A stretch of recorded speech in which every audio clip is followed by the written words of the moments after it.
Ok, alléluia, peuple de Dieu, nous vous saluons dans le beau précieux nom de notre Seigneur Jésus-Christ. Aujourd'hui, nous voulons parler sur la grâce que Jésus-Christ nous a faite. Et nous ne pouvons pas faire cela sans donner des exemples, sinon ça serait difficile pour nous de comprendre.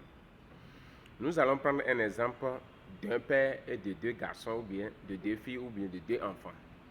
Un jour, un enfant parmi les deux a décidé à son papa de lui donner ses biens.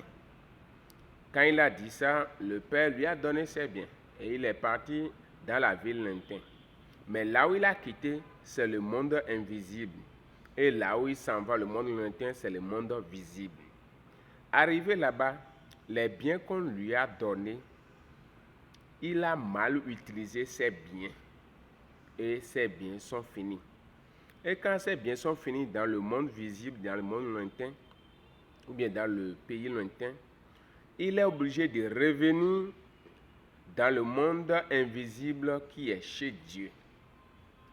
Et après cela, le père a décidé que l'enfant revienne dans le monde invisible.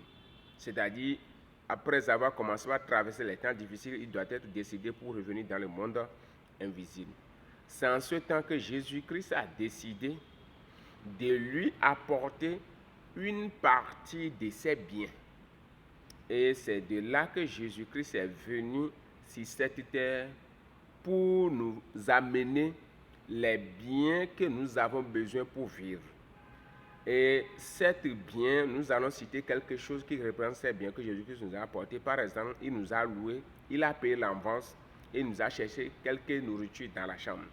Et il nous dit, si vous restez là sans travailler, vous allez revenir encore comme vous étiez et vous êtes obligé d'être décédé plutôt pour venir chez le Père. Mais il sait qu'un jour, malgré tout ce que tu vas faire, un jour, tu vas mourir et revenir dans le monde invisible. Mais il nous a fait cette grâce, il nous a acheté des nourritures, il nous a loué, il nous a fait signe, et il nous a enseigné comment nous allons faire pour pouvoir garder ces biens-là.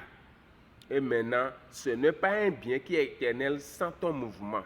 Cela veut dire la grâce qu'on nous a faite, ce n'est pas une grâce qui va nous amener dans le monde éternel. Mais c'est par rapport à nos efforts que nous pouvons garder ce lien-là et aller à la vie éternelle. C'est en quelque sorte ce que je peux donner pour le moment. Mais ceux qui veulent mieux comprendre, abonnez et partagez et commentez. Là, nous allons vous dire ce qui reste. Merci beaucoup, abonnez et partagez. Que le nom de l'Éternel soit loué. Merci.